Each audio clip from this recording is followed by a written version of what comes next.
Ladies and gentlemen, put your hands together. Randeep Hooda. आवाज नहीं आई.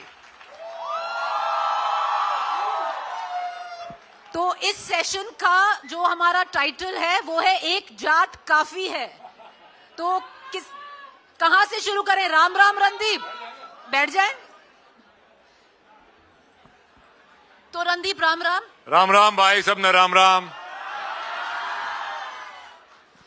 तो देखिए, सेशन का नाम है एक जाट काफी है. इसमें चलिए, ये तो सुपरस्टार हैं, आपको 1+1 फ्री मिल रहा है मुफ्त में. मैं भी जाट हूं और आप में से भी काफी जाट होंगे यहाँ पर. तो एक जाट, हाँ देख लिया भाई, देख लिया. राम राम तुम्हें भी. तो चलिए रणदीप. हरियाणा में 36 बिरादरी है और सारी एक ते एक आगे है. जाटा जाट जाट मत करे. हम जाट हैं पर उसमें कोई डाउट नहीं है. अरे बहुत बढ़िया, सही बात. पर 36 बिरादरी है हरियाणा में. हरियाणा वाला की बात अलग है, चाहे जाट हो चाहे ना हो. बिल्कुल जी, बहुत बढ़िया. रणदीप, बहुत बहुत स्वागत है. Thank you so much. It's an honour, it's a pleasure to have you on this stage. Randeep, जो आपने छोटा सा मोन्टाज देखा अपना, जो आपका पूरा करियर, कोरियोग्राफी मान लीजिए, अभी वापस देखते हैं तो कैसे जज करते हैं अपने आप को? पहले तो यही लगता है कि यार ये मैंने किया कैसे, क्योंकि आदमी किसी तरह इन्वॉल्व होके आगे निकल जाता है और मैं पीछे मुड़ के अपना काम दोबारा नहीं देखता हूँ. कभी भी नहीं देखते? बहुत रेयरली. कभी घर पे ज्यादा बोर हो या कोई आ जाए फैमिली वाला, या आजकल बीवी बोल दे कि भाई वो वाला देख लेते हैं, तो जबरदस्ती देख लेते हैं. अदरवाइज आपका एक बारी काम हो गया, you have to keep moving on. The only way to survive in any industry, and more so in the movie industry, is to keep moving on, keep evolving, keep doing new stuff, keep being excited about what you want to do, like in any other profession. Randeep, Savarkar जो आपकी last film रही, अभी आगे क्या expect कर सकते हैं हम आपसे? किस पे काम चल रहा है? सावरकर ने ऐसा पानी सा निकाल दिया क्या? वो तो दिख ही रहा था, वेट में ही दिख रहा था. आगे की सोचना मुश्किल हो गया था. बट नहीं, मेरे को सावरकर साहब से बहुत कुछ सीखने को मिला. उनके बारे में बहुत कुछ लोगों को बताने को मिला.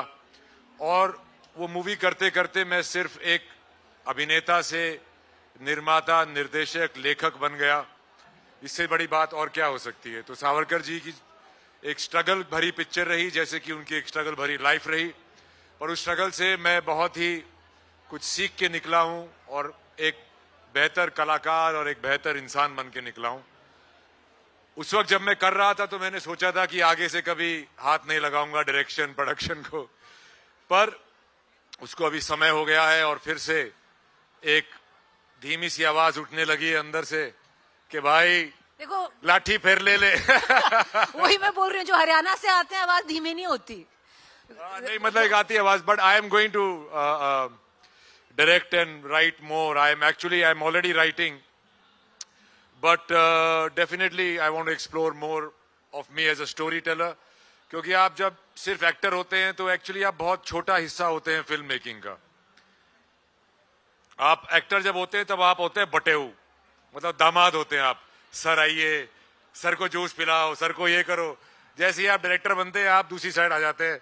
और प्रोड्यूसर बनते हैं तो उसकी लाइफ होती है बेटी के बाप जैसी. आते हैं लोग, खाना खाते हैं, उसको उसकी बुराई करके चले जाते हैं. बाद में आप बैठे रहो टेंट में, कितने ओले, कितनी कुर्सी गाय में, कितने चम्मच गाय में, यही गिनते रहो. कितनी हुई? प्लेट कितनी हुई भाई? प्लेट कितनी हुई? तुम 3 आज एक में खा लो. तो it's a demotion for sure from being an actor to becoming a producer.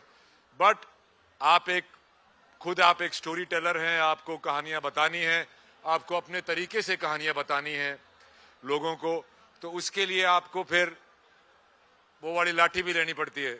और हम लेंगे और भी लेंगे, करेंगे ना भाई. रणदीप, एक तो अगर आप लाठी की बात करें तो कह सकते हैं कि छोरे ने लट तो गाड़ दिया. भाई देखो, हम लट गाड़न आ रहे थे, हम खाम का थोड़ी आ रहे थे. पर नहीं, एक चीज की बात करेंगे जो आई थिंक आप सब सहमत होंगे कि वो है रणदीप की मेथड एक्टिंग. अगर मॉनसून वेडिंग देखा जाए रणदीप, मैं एक चीज बता दूं, आप मेरे फर्स्ट क्रश थे. मैं कॉलेज में थी, पहले जब ना मैंने बताई तूने। first crush ईब बता दी ईब तो बता दी। तो जो मॉनसून वेडिंग में, और बहुत सारी लड़कियां होंगी जिन्होंने रणदीप को मॉनसून वेडिंग में देखा होगा और बस देखती रह गई होंगी। कितनी थी वो लड़कियां? मॉनसून वेडिंग रणदीप, बहुत सारे थे। पोलिंग करके मेरी बेइज्जती क्यों करा रही है? क्या पता वो ना आई हो। चलिए, तो एक वो, एक सरबजीत और एक सावरकर, और बीच में पता नहीं कितनी और फिल्म, जो राजा रवि वर्मा की आपने फिल्म करी। इतने अलग अलग किरदार, और हर एक किरदार मेथड, और बिल्कुल अगर मेथड एक्टिंग की बात करें टू द टी, कैसे करते हैं? देखिए, एक तो मेथड एक्टिंग की ना बड़ी लोगों ने बेइज्जती सी कर रखी है। उसके बारे में ज्यादा वही लोग बात करते हैं जिनको एक तो उसके बारे में कोई आइडिया नहीं होता। दूसरा, मेथड एक्टिंग का मतलब कुछ नहीं होता है, वो अपने आप को उस कैरेक्टर में ज्यादा बिलीव, वो एक्चुअली आपके लिए हेल्प होती है, वो लोगों के लिए नहीं होती है। आप उस कैरेक्टर में ज्यादा बिलीव कैसे करेंगे, उसके लिए आप उस पर ध्यान देते हैं। आप अपनी, कैसे आप दिखते हैं, कैसे आप बातचीत करते हैं, कैसे आप चलते हैं। मुझे चलने में सबसे ज्यादा लोगों की परफॉर्मेंस पता चलती है, और चाल चलन तो कोई किसी का बता ही नहीं सकता, वो तो सबका ढका ही रहता है। तो आप कह रहे हैं गेट और वॉक। हाँ, तो उसमें क्या है, मैं अपने आप से बोर हो जाता हूँ कि भैया रोज वही शक्ल शीशे में देखनी, वही तुम एक्टिंग कराए, वही तुम लोगों से मिल रहे हो, वही तो आप बोरिंग हो जाती है लाइफ। तो मुझे लगता है कि अगर मेरे को मौका मिल रहा है और जिसके लिए लोग मुझे खाम का पैसे भी दे रहे हैं, तो अपने आप को ढालो, अपने आप के पूरा टाइम बचा है आपके पास, आप एक दूसरा इंसान बनने की कोशिश कर सकते हैं। रहते तो आप खुद में वही हैं जो आप हैं, पर आप कुछ नई चीजें सीख सकते हैं, आप कुछ नए सोच अपनी बना सकते हैं, और एक नई एक्सेंट सीख सकते हैं, भाषा सीख सकते हैं।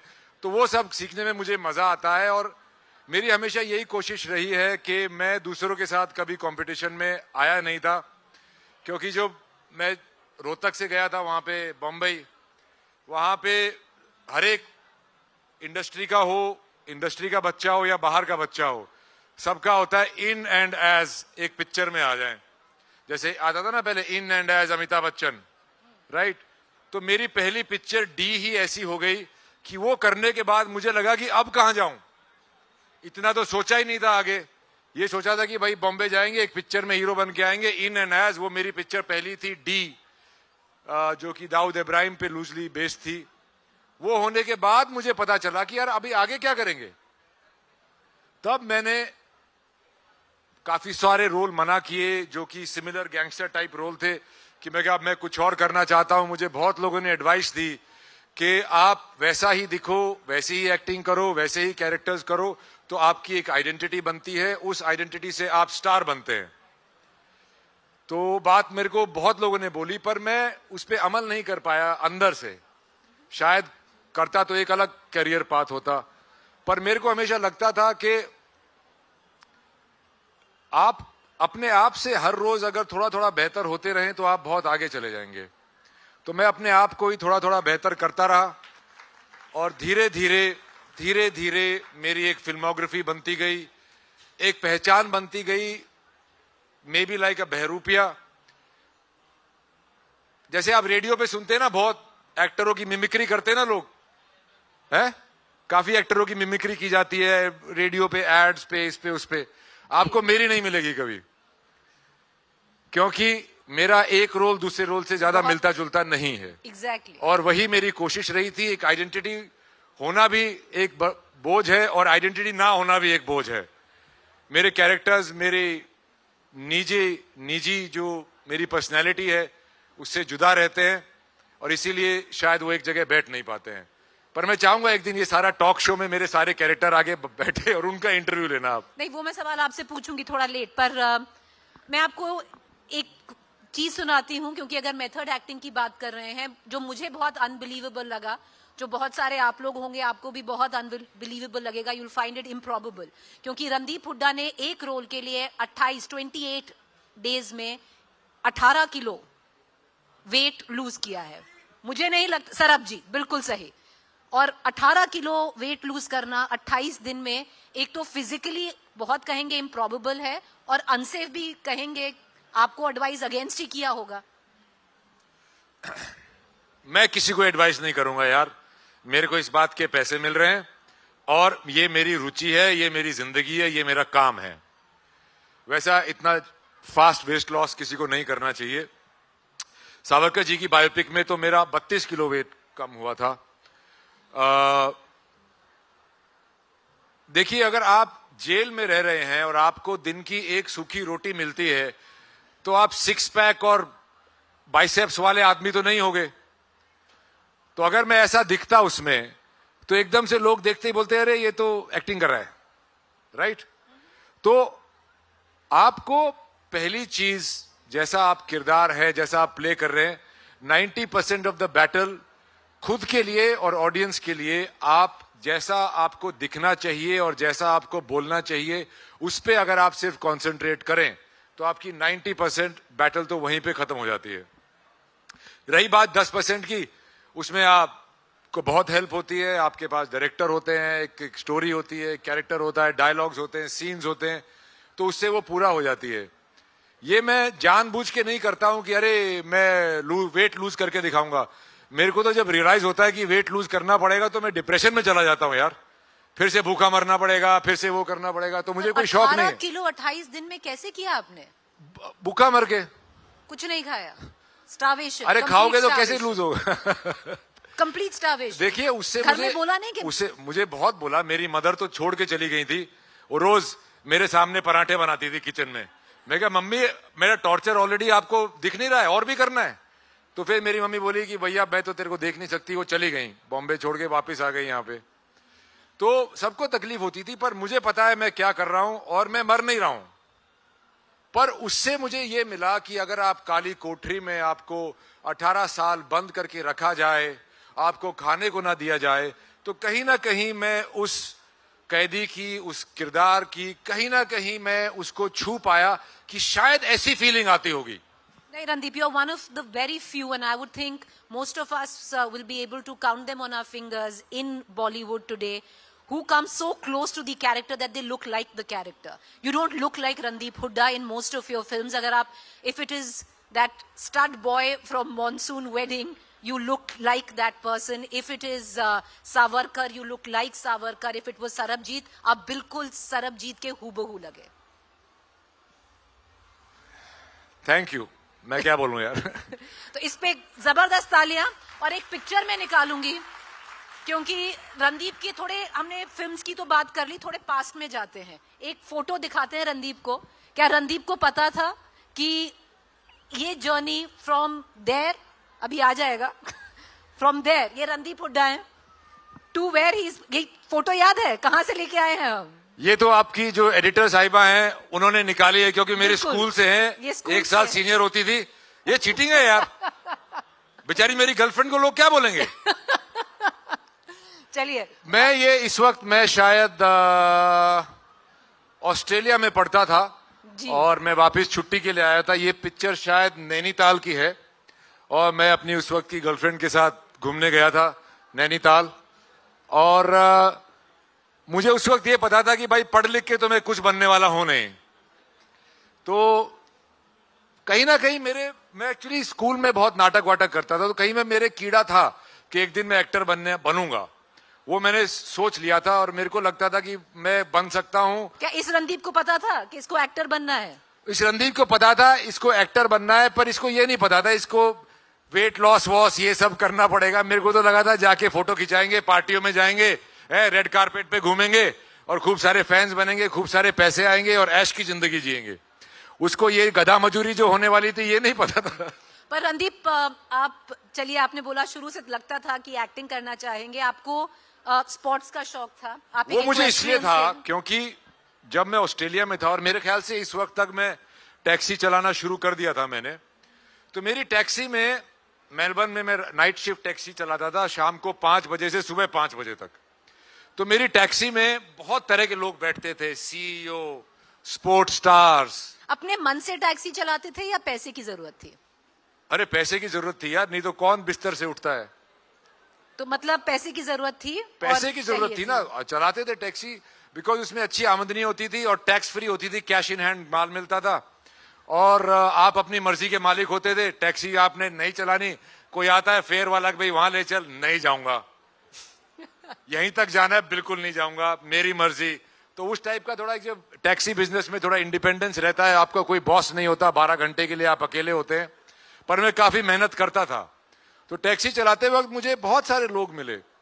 उसमें एक का उदाहरण देता हूं आपको।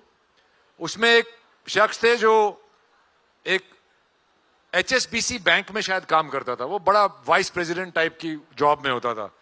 तो मैं उसको हर फ्राइडे 5:30 बजे उसकी बिल्डिंग के नीचे से पिकअप करता था और उसको मोस्ट फ्राइडेज, हर फ्राइडे तो नहीं जा पाते थे, और उसको बॉम्बे मेलबर्न डॉक पे लेके जाता था, जहां पे वो एक बोट हायर करता था और उसके बाद वो 2 दिन सी में रह के आता था, वहां से फिशिंग करके आता था। और कई बारी संडे मॉर्निंग को 5-6 बजे आता था, जब मैं शिफ्ट पूरी कर रहा होता था तो उसका फोन आता था, तो मैं उसको पिकअप करता था, उसको घर छोड़ के आता था। तो मैंने उससे बहुत पूछा कि भाई तुम इतना काम करते हो पूरा हफ्ता और तुम यहां पे जाके सी में जाते। बोलता है यार काश मुझे मछली पकड़ने के पैसे मिलते तो मैं वो 5 दिन अपनी लाइफ के वो काम करके वेस्ट नहीं करता जिससे मुझे पैसे कमाता हूं। तो तब मुझे रियलाइज हुआ कि अगर आप ऐसी कोई चीज चूज कर रहे हैं अपने व्यवसाय के लिए, देखो खाना कमाना सबको पड़ता है, ये दुनिया का नियम है। आपके माँ बाप, भाई बहन, बीवी, पति, कोई आपको कमा के नहीं दे सकता है पूरी उम्र, आपको काम करना पड़ेगा। पर अगर आप काम ऐसा चूज करो जिसमें आपकी रुचि हो जी, जिसको आप लाइक करते हो, तो आपको काम पे कभी जाने की जरूरत ही नहीं पड़ेगी। आप तो वो काम करने जा रहे हो जिसमें आपकी रुचि है, जो आपको अच्छा लगता है, और वो कर रहे हो, ऐसा काम कर रहे हो जिसको करने के लिए आप लोगों को पैसा दोगे, पर लोग आपको पैसा दे रहे हैं। इससे बड़ा फायदे की चीज कोई नहीं हो सकती। तो मैंने ये डिसाइड किया था कि भैया मुझे क्या अच्छा लगता है। स्कूल में मैं 2 ही काम ज्यादा इंटरेस्ट से करता था सिवाय अपनी गर्लफ्रेंड्स के वो था घुड़सवारी और एक्टिंग ऑन स्टेज। तो मुझे ये लगा था, मेरे पास 2 ऑप्शन थी, या तो मैं घोड़े वोड़े खरीद के उनकी ब्रीडिंग शुरू कर दूं, या स्पोर्ट्स में चला जाऊं, इक्वेस्ट्रियन स्पोर्ट्स में चला जाऊं, या फिर मैं एक्टर बन जाऊं। तो इन 2-3 चीजों की मेरे पास चॉइस थी। हालांकि मैंने अपनी ग्रेजुएशन पूरी की, जो कि एक नाम के लिए की गई थी, क्योंकि माँ बाप बोलते हैं कि भैया अगर काम नहीं चला तो कुछ तो फॉल बैक ऑप्शन हो। पर मैंने उनको समझाया, बाद में बताया कई सालों बाद, कि मैंने BBA की थी, कोई इतना बड़ा एजुकेशन नहीं मारी थी। अगर कुछ होता नहीं तो जॉब भी नहीं मिलती।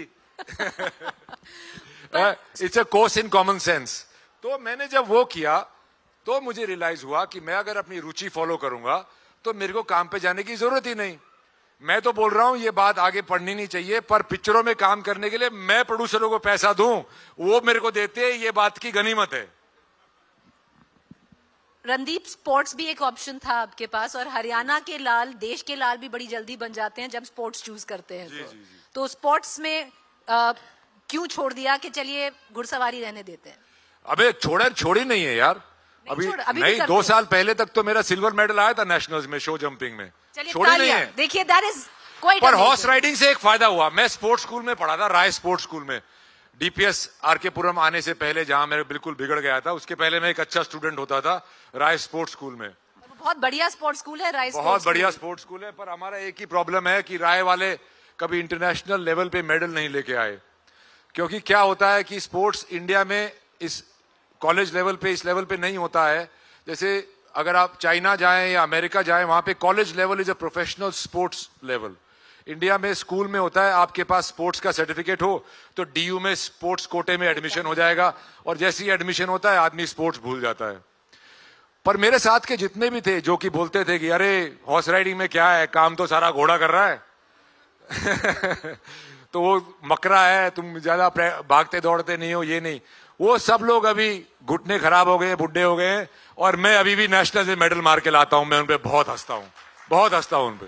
तो जैसा आपकी, जो आपने उदाहरण दिया, जब ऑस्ट्रेलिया में आप जिनको लेके जाते थे, तो अभी भी आप दोनों चीजें करते हो, घुड़सवारी भी करते हो ऑन द वीकेंड और काम भी करते हो ड्यूरिंग द वीक। मतलब हाँ, घुटनों की बात से याद आया, मेरे भी दोनों घुटने एक ही साल में टूट गए। एक तो मैं घुड़सवारी कर रहा था और मैं बहुत अंडरवेट था, मेरे ख्याल से I was around 60 kilos, and मेरा ब्लैकआउट हो गया घोड़े पे। सरबजीत की बात है? नहीं, सावरकर जी की बात है जी। तो मैं घोड़े पे ब्लैकआउट हो गया और घोड़ा भी स्टंबल कर गया, हम दोनों गिरे और मेरी मेरा एक नी टूट गया, और दूसरा इंस्पेक्टर अविनाश करते हुए, एक छोटा सा स्टंट करते हुए मेरा दूसरा घुटने की दोनों की ACL टूट गई थी। एक का मैंने ऑपरेशन कराया, बहुत अच्छे डॉक्टर थे, उन्होंने बोला भैया आज ऑपरेशन कर रहे हैं, कल घर चले जाओगे, परसों से चलने लग जाओगे। 8 महीने जो मेरा दर्द हुआ है, उसके बाद मैंने दूसरे घुटने का ऑपरेशन नहीं कराया। अभी सब सही है, दोनों घुटने ठीक हैं? अरे सही नहीं है तो कर लेंगे, पट्टी बांध लेंगे, काम तो करना ही है। और घुड़सवारी भी कर लेंगे? घुड़सवारी भी कर लेंगे, पर थोड़ी कम कर रहा हूं मैं अभी। मेरे 2 नए बेबीज हैं, उनको ही मैं ट्रेनिंग शुरू करूंगा। तो मेरे फादर मना करते हैं कि भैया ये नए नए घोड़ों पे मत बैठ, पर पिताजी की सुनते तो एक्टर भी नहीं बनते। क्या बनते है? पिताजी की सुनते तो क्या बनते? पता नहीं क्या बनते। पिताजी क्या चाह रहे थे? हर एक पिताजी चाहता है कि, मेरे फादर डॉक्टर थे तो वो चाहते थे कि मैं भी डॉक्टर बनूं। मेरी बड़ी बहन है, वो डॉक्टर है। अभी आजकल ये बहुत शुरू हो गया है कि अगर उस प्रोफेशन में जा रहे हो जिसमें आपके पेरेंट्स ऑलरेडी हैं या फैमिली ऑलरेडी है, तो उसको नेपोटिज्म बोला जाता है। तो या आर्मी ऑफिसर्स के बच्चे, आर्मी वाले बच्चे आर्मी में जाना पसंद करते हैं, डॉक्टर बनना चाहते हैं, इंजीनियर बनना चाहते हैं, बिजनेसमैन बनना चाहते हैं, दुकानदार बनना चाहता है। तो एक एक्टर का बच्चा भी एक्टर बनना चाहेगा, उनको क्यों बेचारे को नेपोटिज्म करके दुखी करते हो? एक ही प्रोफेशन का बच्चा वो प्रोफेशन ज्वाइन नहीं करना चाहता। वो प्रोफेशन कौन सा है? Any guesses? एग्रीकल्चर। किसान का बेटा किसान नहीं बनना चाहता। ये हमारी एग्रीगेरियन सोसाइटी में सबसे बड़ी ट्रेजेडी है। मैं सबको एक चीज और बताऊंगी, क्योंकि किसान की अभी बात हुई, एग्रीकल्चर की बात हुई। अभी जब फ्लड्स आए थे पंजाब में, जो वहां के किसान थे बहुत ही बुरी शेप में थे। एकड़ आफ्टर एकड़ जमीन बिल्कुल इनंडेटेड हो गई थी वाटर से। और मैं बोलना चाहती हूँ, क्योंकि बहुत बार हम नहीं कहते, but put your hands together, raise a very warm applause, क्योंकि रणदीप पंजाब में एक बहुत लंबा टाइम बिता के आए हैं उन्हीं किसानों की मदद करते हुए। वो एक्सपीरियंस कैसा था रणदीप? देखिए, काम तो ग्राउंड पे जो वॉलंटियर्स थे वो कर रहे थे। मैं वहां गया और ज्यादा देर मेरा वहां पे रुकना भी एक प्रॉब्लम हो जाता है, क्योंकि लोग आपकी तरफ ज्यादा ध्यान देते हैं और काम की तरफ कम। पर मेरी एक ऑर्गेनाइजेशन के साथ काम कर रहा हूं, मैं काफी सालों से कर रहा हूं सेम लोगों के साथ। उनका नाम है ग्लोबल 6, जिसको बहुत ही वॉलंटियर बेस्ड काम है, जो ग्राउंड लेवल काम करते हैं, और अमरप्रीत उसके हेड हैं। तो वो, क्योंकि मुझे पता था कि वो ग्राउंड लेवल पे बहुत सालों से काम कर रहे हैं, मैं उनके साथ केरला, कश्मीर, महाराष्ट्र, पहले भी पंजाब गया हुआ हूं, हरियाणा, ऐसी कई जगह जाके मैं उनके साथ ग्राउंड लेवल पे हेल्प की है। क्योंकि आजकल क्या हो गया ना, आप ट्वीट कर दो, इंस्टाग्राम की स्टोरी कर दो और लगता है कि मैंने कंट्रीब्यूट कर दिया, उससे कुछ नहीं होता है। या थोड़ा पैसा दे दो, पैसा भी दो, बिल्कुल। अरे देखो, अगर आप ग्राउंड पे नहीं जा सकते तो और कोई मदद कर दो। पर ये मेरा उनसे जुड़ाव जब हुआ था, एक पिक्चर थी बैटल ऑफ सारागढ़ी, जो कि कभी बन नहीं पाई, पर मैं उससे एक दिल से एक बहुत सच्चा सरदार जरूर बन गया। और सेवा नाल मेवा वाला जो चक्कर है, जो आप अगर अपने लिए कुछ भी करें उसमें इतनी खुशी नहीं मिलती जितना थोड़ा बहुत अगर आप दूसरों के लिए कर पाएं, उसमें जो सेटिस्फैक्शन मिलती है वो और किसी चीज में नहीं मिलती। और मैं इसीलिए वहां गया था। और मैं ग्राउंड लेवल जो हमारे जो वॉलंटियर्स हैं उनकी तरफ इशारा करके उनको ज्यादा धन्यवाद करना चाहूंगा। मेरे जरिए एक अवेयरनेस पहुंची, वहां पे लोगों ने का ज्यादा ध्यान दिया, ज्यादा ध्यान गया, उसमें मेरा ये कंट्रीब्यूशन रहा है। और जितना मैं कर पाता हूं मैं करता हूं, और सभी को करना चाहिए यार, सभी को करना चाहिए। That I agree. It's nothing special, सभी को करना चाहिए। Whatever little we all can do, we must do. I agree. और आप थोड़े जाट से थोड़े जट हो गए ये करते करते। नहीं, देखिए क्या हुआ था कि बैटल ऑफ सारागढ़ी राजकुमार संतोषी जी बना रहे थे, तो उस वक्त ये था कि चलो दाढ़ी वाड़ी लगा के हम भी जाके शूटिंग करके सरदार बन के कर देंगे। तो मैं गोल्डन टेम्पल चला गया पहली बारी। तो वो पूरी संक्रमण करके जो आप जाते हैं अंदर, उससे पहले मैं म्यूजियम में चला गया। और वहां पे जो मैंने म्यूजियम देखा, जो कुर्बानियां सिखों ने हमारे देश के लिए, हमारे समाज के लिए, हमारे कल्चर के लिए जो दी हैं, वो देख के मैं बहुत भावुक हो गया।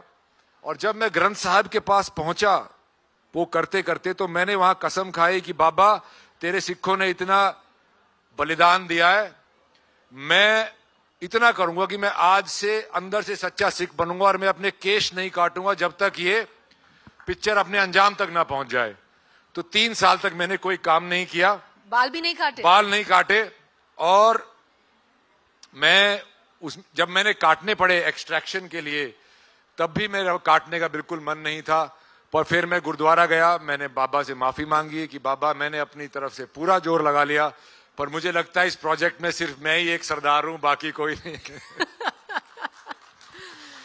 रणदीप, आपकी जो करियर ट्रैजेक्टरी रही है बहुत अनयूजुअल रही है, वो आपने खुद भी बोला है, राइट फ्रॉम द बिगिनिंग। एक रोहतक का जाट जो गया ऑस्ट्रेलिया, फिर जब बॉम्बे आया थिएटर, अनयूजुअल चॉइस है।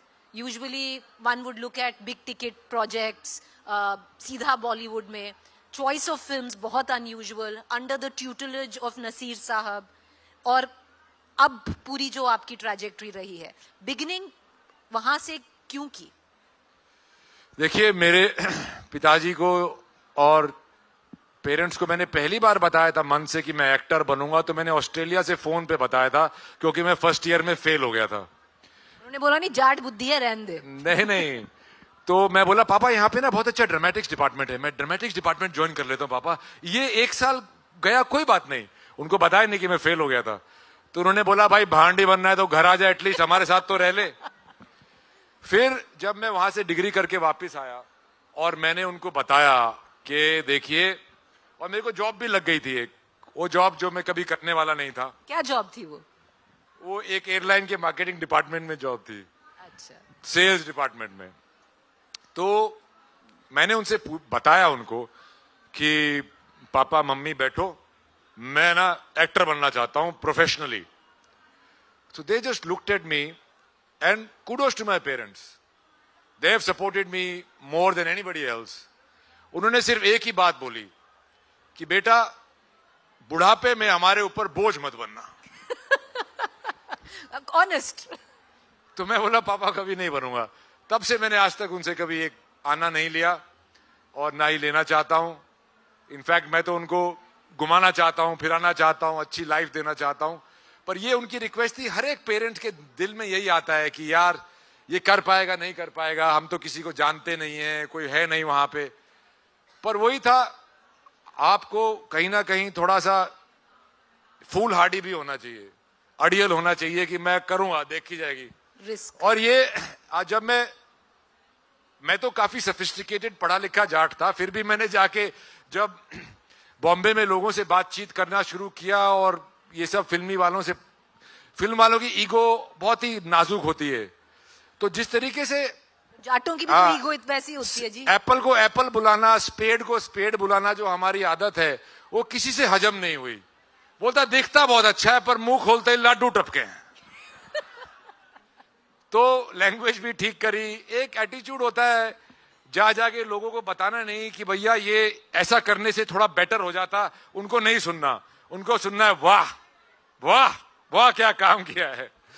तो एक हरियाणा से होना, एक जाट होना, एक नेचुरली एटीट्यूड नहीं होता, वो हमारी नेचर ही ऐसी है, हमारा बात करने का तरीका ऐसा है, एक दूसरे से इंटरेक्शन ऐसी है कि लोगों को लगता है पता नहीं अपने आप को क्या समझता है, पर बताने की क्या जरूरत है सबको, भाई अंदर अंदर समझ ले। बड़ा चौधरी बन रहा है। हाँ, चौधरी बन रहा है। तो वो चीज जाने में ही इतने साल निकल गए कि करियर तो अपने आप डिफरेंट होना था। तो फिर नसीर आपको कहाँ मिले? नसीर साहब कहाँ मिले? नसीर साहब मुझे मॉनसून वेडिंग में मिले। उन्होंने वर्कशॉप कराई और जो मैंने उस वर्कशॉप में किया, जो कि मुझे पता नहीं था मैं क्या कर रहा हूं, अच्छा किया मैंने। और उसके बाद से मैंने उनको बिल्कुल एक स्टूडेंट की तरह फॉलो किया और उनसे बहुत कुछ सीखा। आपको कोई एक्टिंग सिखा नहीं सकता, आप सीख सकते हैं। तो उनसे बहुत कुछ सीखा, उनके साथ थिएटर भी किया, वर्कशॉप्स भी बहुत की।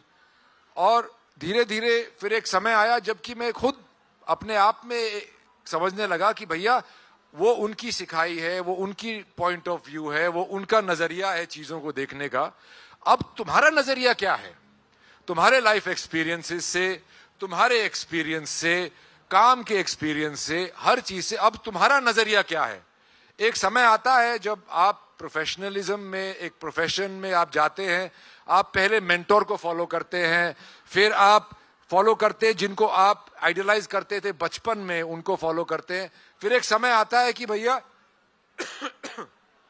तुम कौन हो, तुम्हारा अस्तित्व क्या है, तुम्हारा नजरिया क्या है, तुम्हारी यूनिकनेस क्या है। वो यूनिकनेस ढूंढते ढूंढते ढूंढते ढूंढते ही आप पीछे मुड़ के देखते हो तो लगता है अरे हाँ यार यूनिक बन गए। वो अच्छा या बुरा वो तो वक्त बताएगा। सबसे बड़े इन्फ्लुएंसेस क्या रहे हैं लाइफ में? लाइफ में इन्फ्लुएंस सबसे ज्यादा पेरेंट्स रहते हैं भाई। मेरी नानी मेरी बहुत बड़ी इन्फ्लुएंसर थी मेरी लाइफ में।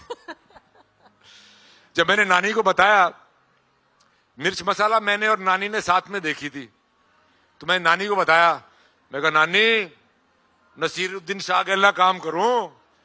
तो नानी बोली कौन कौन? मैंने फोटो दिखाई, बोला भाई बहुत भूंडा आदमी है, इससे बच के रहिए। तो she believed in that character in मिर्च मसाला सो मच कि मुझे बोली भाई बहुत भूंडा आदमी, इससे बच के रहिए।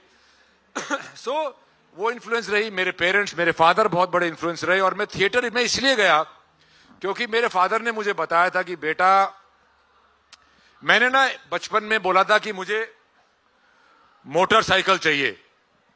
मैं वो क्या है, फिल्म इंस्टीट्यूट ऑफ फैशन, क्या है वो, NID, national institute of design, कुछ तो है वो इंस्टीट्यूट, वो खाम का बना के कि मैं उसकी ट्यूशन लूंगा, मुझे बाइक चाहिए, एनफील्ड चाहिए। तो मेरी मम्मी ने मुझे बोला है तेरी उम्र में तेरा बाबू साइकिल बजाया करता। तो मैं मम्मी को बोला, मगा वो किसान की औलाद था, मैं डॉक्टर की औलाद हूं, फर्क है, मेरे को तो मोटरसाइकिल ही चाहिए। तो मेरे फादर आए शाम को, है मिली मोटरसाइकिल, मिली पर बाद में मिली। मेरे फादर आए वापस, बोलते हाँ भाई जरा क्या चाहिए तेरे को? मैं कहा मोटरसाइकिल लूंगा पापा, मैं नू ना करूं, एनफील्ड लूंगा, हीरो होंडा तक काम भी ना चल रहे। तो उन्होंने मुझे बताया कि बेटा मैं सर्जन हूं, पर मैं एक्चुअली में एक ग्लोरीफाइड लेबरर हूं। मैं अपने हाथों से काम करता हूं और मुझे ये काम बहुत सालों की पढ़ाई और प्रैक्टिस के बाद सीखने में आया है। तो बाइक तो ले ले, पर तू जो भी काम करे पहले वो काम सीखना, दूसरों पे डिपेंडेंट मत रहना। इसीलिए मैं मॉनसून वेडिंग के बाद बहुत सारी फिल्में करने की बजाय मैं थिएटर में घुस गया, जहां पे हमको 250 रुपए पर शो मिलते थे। पर मुझे काम सीखने को मिल रहा था, और काम सीखने से ज्यादा ये मुझे लग रहा था कि मैं ये काम कर सकता हूं। वो एक कॉन्फिडेंस, वो एक बहुत ही बारीक चीज होती है, वो सीखने में मुझे बहुत टाइम लगा, और इसीलिए मैंने ये किया। So my dad is a very big influence. Naseer sahab definitely is a very big influence in terms of following the purity of your craft and trying to better yourself every day. And then, of course, a lot of directors have shaped me that I've worked with. A lot of co-actors have shaped me. A lot of friends have shaped me. A lot of influences. A lot of films influence you. So, one of the influences we'll talk about, which is your wife. But before I come down to that, I'll ask you, एक सवाल आपसे करूंगी, सबसे बेहतर, सबसे बड़ा complement किसने दिया है जो अभी तक याद है? सबसे बड़ा कॉन्फिडेंस दो भी हो सकते हैं अगर। नहीं, एक ही बहुत है। एक्चुअली वो भी एक रीजन था कि मैं थिएटर करने गया। मॉनसून वेडिंग की आफ्टर पार्टी चल रही थी, हमने लियोनो डोरो अवार्ड जीता था वेनिस फिल्म फेस्टिवल में, और वहां पे मैं भी था पार्टी में, थोड़ा 2-4 ड्रिंक पी रखी थी, डांस कर रहे थे। तो थका के साइड अकेले डांस कर रहे? अरे नहीं, ठीक है। इटालियन बहुत सेक्सी लड़कियां थी आसपास, ऐसी बात नहीं है। तो हम डांस वांस कर रहे थे, तो मैं आके बैठा, और वहां पे फिल्म का एक डिस्ट्रीब्यूटर बैठा था, और ऐसी हेलो हाय में बात शुरू हुई। तो उसने लीन इन करके बोला, you know in the film you were the only one who was not acting. That's a huge compliment. पर मुझे पता नहीं था उस वक्त, मैं ना किसी को बताया ना कुछ, यार मुझे तो एक्टिंग नहीं आती। तो मे बी इसको लग गया कि मेरे को नहीं आती। आज अगर कोई मुझे बोले that you were not acting, I will take it as a compliment. But that 23-year-old boy hid it from the world and felt that I don't know how to do my Aw. job. And that's why I spent 4 years in acting and not doing any film work to learn my job. So that was my biggest compliment, and it really shaped the way forward. And all those things, like even in Extraction, I was offered 2 roles. One was of Saju, which I did, and the other one was of the antagonist, which very beautifully done by Piyanshu Puli. तो उस वक्त मुझे क्या लग रहा था जब मेरे पास वो रोल आया, एक तो मैं दाढ़ी काटने को तैयार नहीं था, but that's besides the point. पर वो देख के मुझे लगा कि यार फॉरेन की पिक्चरों में एक इंडियन मेल का, फीमेल का तो अलग होता है, एक इंडियन मेल का रोल क्या होता है? Taxi driver, 7-Eleven clerk, techie, a millionaire. ये बहुत ही स्टीरियोटिपिकल रोल्स होते थे हिंदुस्तानियों के लिए. मगर मैं तो ये करूंगा, मार पिटाई वाला रोल करूंगा. क्यों? ऐसा क्या है? हमारी क्या आर्म्ड फोर्सेस नहीं है क्या? हमारे वॉर नहीं हुए? हमारा ही नहीं हुआ?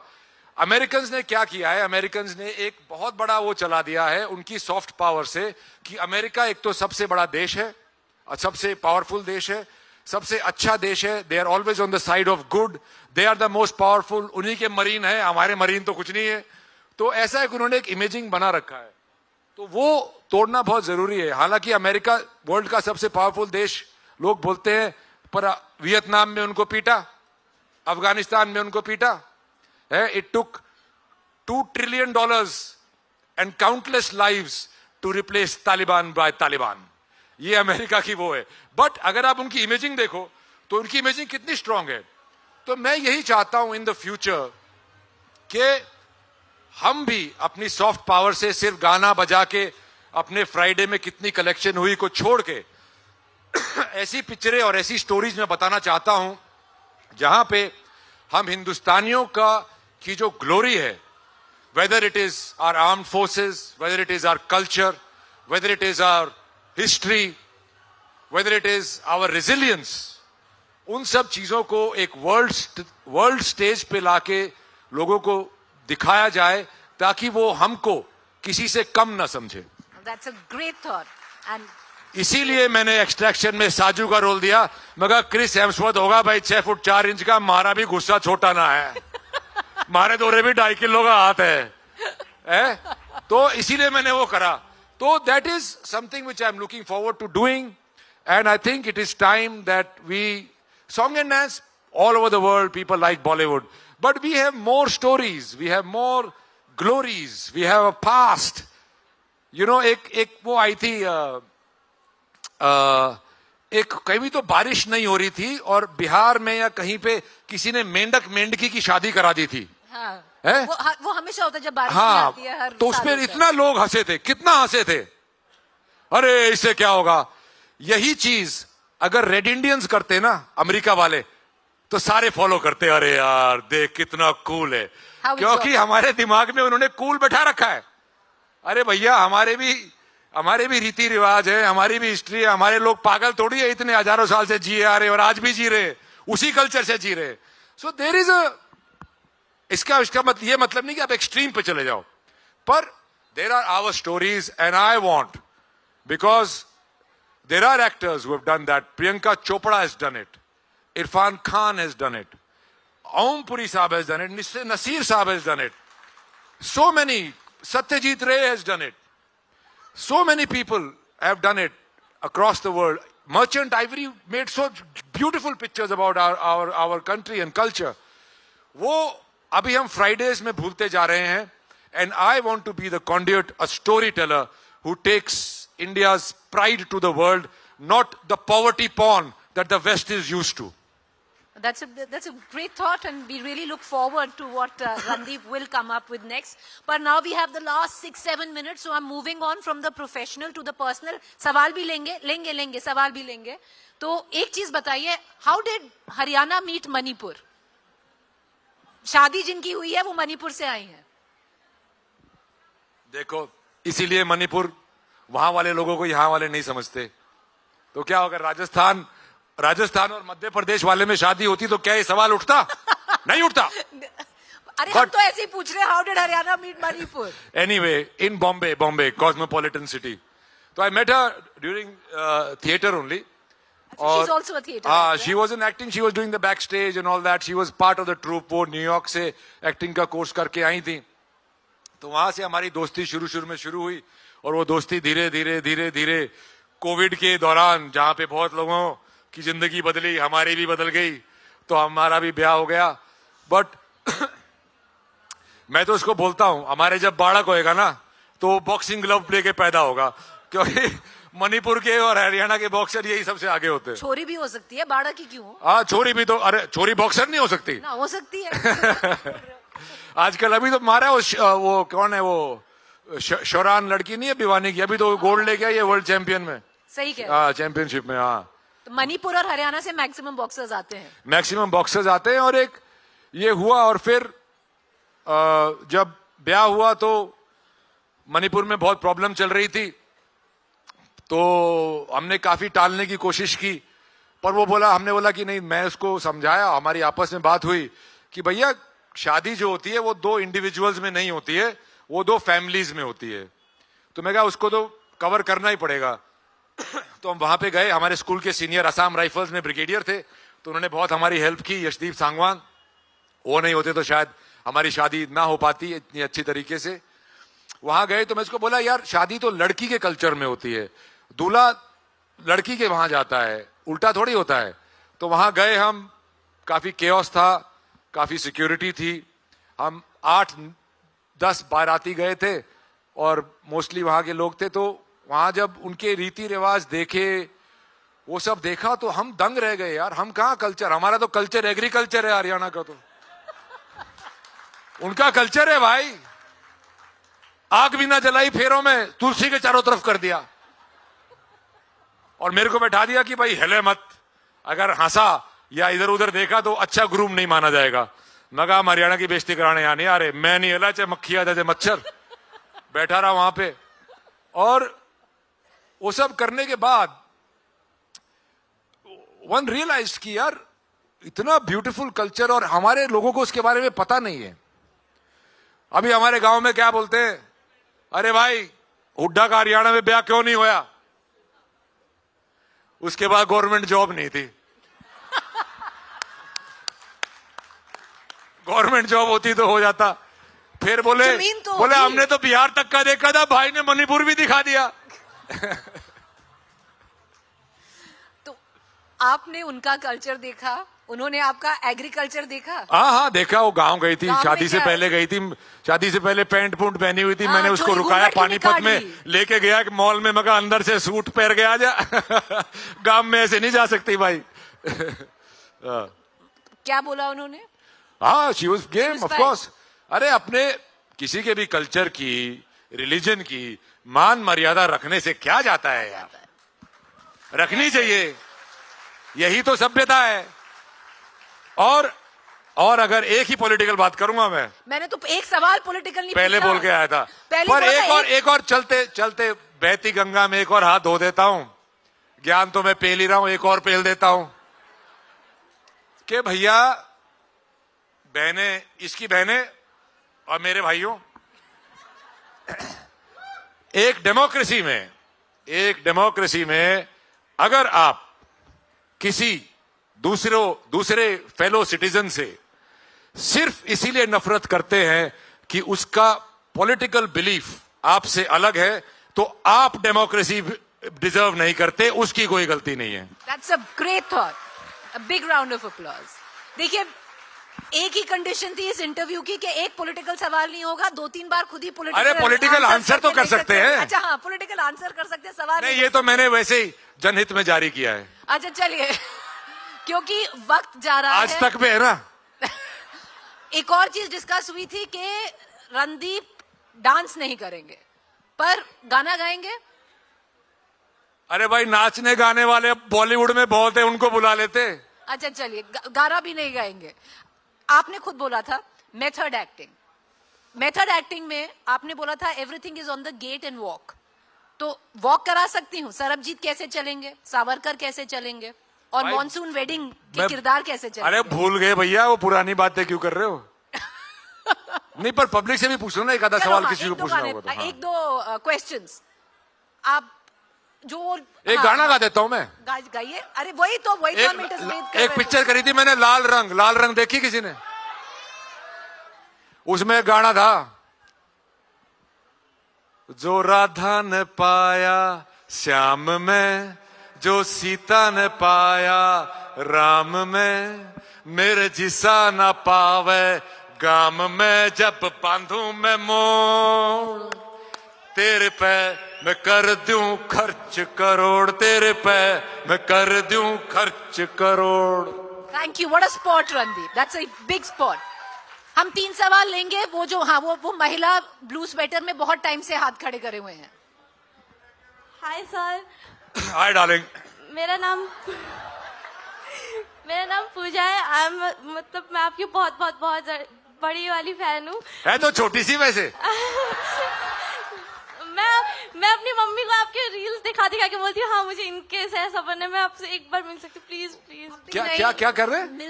मिलना चाहती हैं आपसे? मैं अपनी मदर को आपके जैसे मूवीज या रील्स दिखा के करती हूँ कि मुझे आपके जैसा बनना है, ऐसे मैं बोलती रहती हूँ उनको। मैंने आपके सारी मूवीज देखी, मुझे आपका डेट ऑफ बर्थ भी पता है, इतनी बड़ी फैन हूँ। कुंडली तो नहीं निकाल ली? नहीं। अच्छा, आपको thank you so much. Selfie दिलवा देंगे बाद में। हाँ? Thank you very much. And मेरे जैसे नहीं बने तो बेटर है बेटा। सामने थैंक यू।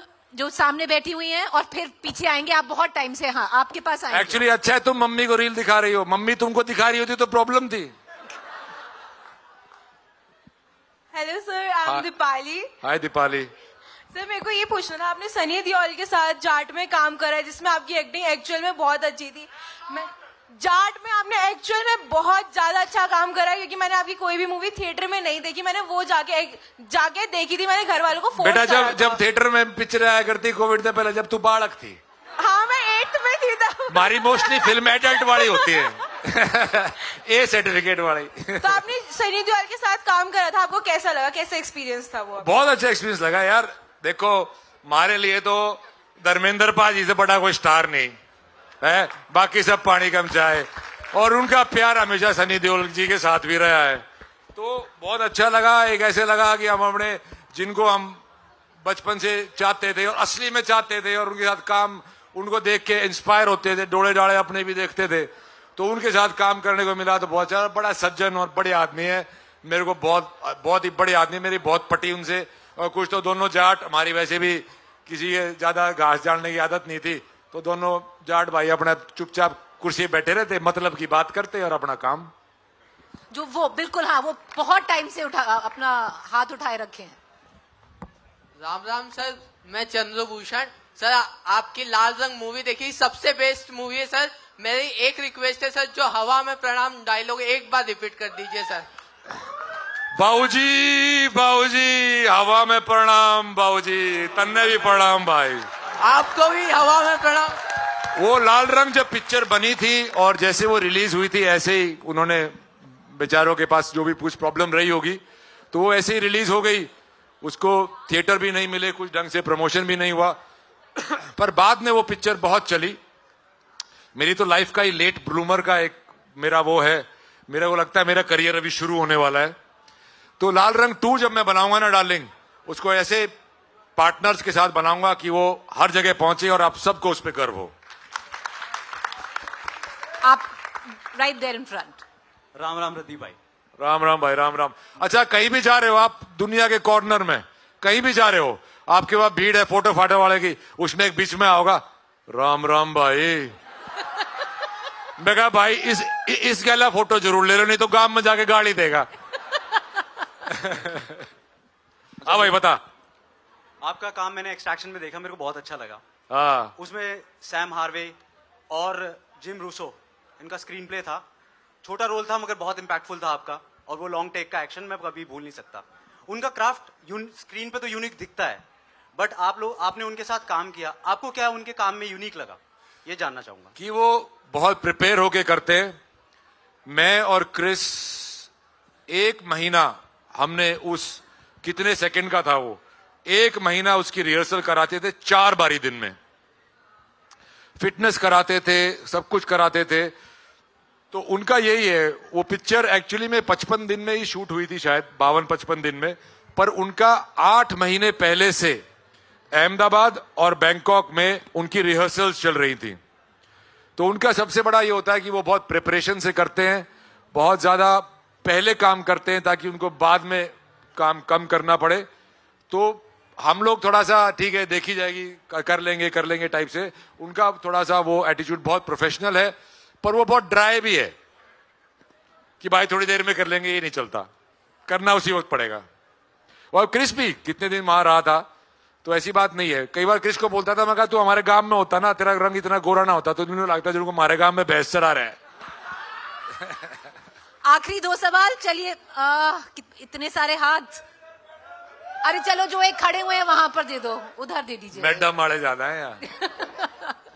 सर से ही पूछने सवाल तो जी। पूरे हरियाणा की तरफ से आपको राम राम भाई साहब। राम राम भाई, राम राम। वोट मांगने आया हूँ ना ना आपकी गेल पूरा हरियाणा है, और आप दिल जीत लो हमारे हरियाणा का। आपका बहुत बहुत धन्यवाद, लव यू है पूरे हरियाणा की तरफ था आपने। Thank you darling, thank you. भाई सवाल किसके पास है? एक सवाल था बाबू जी, कि जो सावरकर आपने फिल्म करी है, पूरे देश में सावरकर के बारे में गलत बातें कही जाती है कि माफी मांगी थी, आपने वो फिल्म अदा करी है, आपको कैसा लगा और उसकी सही कहानी क्या, आपका अनुभव क्या था?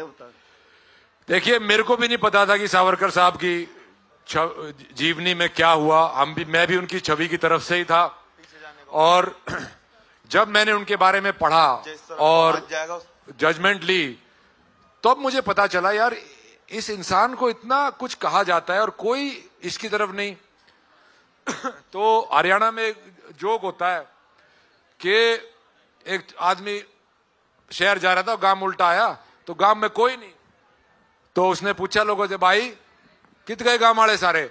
बोला वो बंदर के पाछे लाग रहे हैं। तो बोला बंदर की साइड कौन है? बोला कोई नहीं। बोला मैं बंदर की साइड। तो not that I am saying Savarkar साहब वैसे हैं, बट तो मैं उनकी साइड है। तो मैंने ये अपने ऊपर ठानी, एक तो यंग जनरेशन के लिए पिक्चर बनाऊंगा, और जब मेरे पास पिक्चर पहले आई तो मैंने मना कर दी थी, क्योंकि मैं उन जैसा दिखता ही नहीं हूं भाई, मैं हरियाणा का अट्टा कट्टा जाट, में कहां से दिखूंगा उधर। तो फिर जब मैंने उनके बारे में पढ़ा, तब मैंने उस पर मेहनत करनी शुरू की, और करते करते करते करते पता नहीं कहां तक मैं निकल गया। और मेरा यही था कि उस पिक्चर से यंग जनरेशन उनके बारे में असलियत जाने, ना कि जो कि ऑपोजिशन पार्टियों ने उनके बारे में फैला रखा है। एक और सवाल इस तरफ से ले लेते हैं, वो जो पीछे हैं दे दीजिए उन्हें। हाँ सर, आप पे लास्ट ले लेंगे, चलिए आप। हाँ, अभी पहले उनको पूछने दीजिए, फिर आप अपना एंड कर देंगे आपसे। नमस्कार सर। नमस्ते भाई। मैं विनीत पांडे, इंडियन एयरफोर्स में हूँ। हाँ। और मैं सर, हमारे सभी दोस्त आपकी मूवीज कोई भी इंडियन एयरफोर्स में लगती है तो हम लोग सबसे पहले देखने जाते हैं। Thank you brother, thank you. मैं बस ये जानना चाहता हूँ सर, एक आपके जैसा एनर्जेटिक और जिंदा दिल इंसान कैसे बना जा सकता है? उसका क्या रहस्य है? उसमें कैसे बना जाता है? थोड़ी सी बेवकूफी चाहिए उसके लिए। हाँ। है, थोड़ा सा देखी जाएगी चाहिए। और है भाई, देखो हम पूरे देश के हैं वैसे तो। यही होना चाहिए। देखो आप, इंसान के ना 3 रूप होते हैं। एक होता है वो जो स्ट्रेंजर्स के साथ, पब्लिक में जो होता है। एक होता है जब वो घर वालों के साथ होता है, दोस्तों के साथ होता है। एक होता है जब अकेले में होता है। ठीक है, 3 इंसान होते हैं हम सब। मेरा और सभी का शायद ये होना चाहिए कि वो तीनों इंसान अगर एक में बन जाओ ना, तो फिर जिंदा दिली के अलावा कुछ है ही नहीं भाई, मेरा के पाड़ लेगा। That's the attitude. चलिए आखिरी सवाल लेंगे, जो सर बिल्कुल सामने। हाँ सर बोलिए, माइक ले लीजिए। Thank you. मेरी उम्र के किसी इंसान का भी आपने मौका दिया, थैंक यू। अरे सर, आप तो बहुत जंग लग रहे हो, कोई बात ना। 60+ हूँ वैसे। लग नहीं रहे, क्या खाते हो? शिलाजीत ज्यादा खा रहे हैं लग रहा है। 35 साल पहले मुझे ईश्वर ने गिफ्ट दिया था, उसकी वजह से यंग हूँ। अरे वाह, मेरे साथ। अरे आपकी डाइट ये संभालती है लग रहा है। रणदीप जी, चेतन भगत को छोड़ के मैं आपके पास आया हूँ क्योंकि मैं आपका फैन हूँ। Thank you, thank you. मुझे आपकी 2 फिल्में, जिसमें आपने हाईवे में एक बेहतरीन रोल किया, बगैर बोले महावीर जाट को जिंदा किया। और दूसरा, एक पंजाबी सरदार की एक्टिंग, कोहरा था, मैं उसको एग्जैक्टली नहीं कैट, यस, उसके अंदर जो आपकी खासकर चाल थी लुंगी को पकड़ के आगे बढ़ने की, और उसमें मजबूरी, गुस्सा, अपने छोटे भाई को बचाने की एक इच्छा जो आपने उस चाल के अंदर की, वो मुझे बहुत अच्छी लगी। Thank you, thank you. इन दोनों में से आपका फेवरेट कौन सा है? कैट और दूसरा कौन सा था? हाईवे। हाईवे। हाँ, देखिए, आपसे भी पूछे आपका फेवरेट बच्चा कौन सा है, आप थोड़ा कंफ्यूज हो जाओगे, पर मेरा उसमें यही रहा था। By the way, Mahavir Bhati Gujjar था, जाट नहीं था, लेट्स मेक दैट क्लियर। तो उसमें मैंने कैसे किया कि एक तो मैंने गुजर, फरीदाबाद के आसपास के गांव में गुजरों के साथ काफी टाइम बताया, वो भी रात को। कहते हैं गुज्जर का छोरा जब ब्याह देना चाहिए जब वो भैंस लेके दीवार कूद जा। तो उसका एटीट्यूड लिया, और वो भाषा जो कि रोहतक की जाटू भाषा से मिलती जुलती है पर बहुत अलग है। तो जब मैं उस पर कॉन्सेंट्रेट करा, या फिर कैट में मैंने, क्या होता है, सब सरदारों को एक ही, अभी म्यूजिक वीडियो से सब सरदार यही है, सरदार ऐसे नहीं होते, सरदार मत ऊंचीते मन नीवा, ऐसे होते। तो वो मैंने कैप्चर करने की कोशिश की कि अगर आप सिख हैं अंदर से तो आप कैसे होंगे। सिमिलरली इसमें इंस्पेक्टर अविनाश का जो यूपी का एक फ्लेवर है, एक बोलने का तरीका है, पर सर वही तो मजा है, वही तो मजा है जब मुझे एयरपोर्ट पे सीआईएसएफ वाला जो मेरी चेकिंग कर रहा है बोलता है आप सरदार, जो बोलता है कि यार आप तो सरदार जैसा मैंने कभी देखा नहीं स्क्रीन पे, या कोई बोलता है कि यार आप तो लगता है हमारे गांव से हो, या कोई ऐसे, उससे ज्यादा अचीवमेंट सर हो नहीं सकती। और ये सारे ही मेरे लिए बहुत प्यारे हैं, क्योंकि हमारे देश में इतनी भाषाएं, एक्सेंट्स, ये सब लोग हैं, और हिंदी फिल्म इंडस्ट्री में सबको जेनेरिक बना दिया जाता है कि सब ऐसे ही हैं, सब उसमें वो है, पर अपने आप को, और वो पेक्युलरिटी जो है जो खत्म होती जा रही है। हमारा देश पूरे दुनिया की तरह होमोजेनाइज्ड होता जा रहा है, उसको कैसे रोका जाए, उसको कैसे बढ़ोतरी दी जाए, उसमें मैं मानता हूं कि जो भी कल्चरल स्पेसिफिक चीज मैं कर रहा हूं, रीजन स्पेसिफिक चीज, वहां के लोगों को मैं अगर दर्शाऊंगा, तो अगर वो आगे कहीं गुम भी हो गया तो एटलीस्ट मेरा एक वो तो रहेगा रेफरेंस। ऑलराइट, अब आई थिंक वक्त हो चला है, हमने 10 मिनट और एक्स्ट्रा कर दिया है, तो एक और सवाल है। इतने सारे हाथ नहीं, देखिए फिर चलो वो अंकल बस लास्ट टाइम आपके पास। अरे जल्दी जल्दी कर लो, फ्लाइट भी पकड़नी है। एक आखिरी सवाल, एक सवाल बस। हेलो, नमस्कार रणदीप जी। हाईवे मूवी आपकी बहुत अच्छी थी। Thank you. और उसमें एक आपने डायलॉग बोला था, जब आलिया भट्ट आपके साथ जाने के लिए जिद करने लगती हैं, कहती हैं कि भी आप बोलते हैं कि क्या करेगी मेरे संग जाकर, उसे अगर आप रिपीट कर सकते तो। क्या करेगी मोह के संग? क्या करेगी? शादी करेगी मोह से? हाँ जी सर। बच्चे पैदा करेगी? मेरा कुछ ना हो सके। Thank you sir. Alright, on that note, ladies and gentlemen, warm applause. Thank you very much. Thank you, Randeep Hooda. Once again, put your hands together for Randeep Hooda. एक जज काफी है।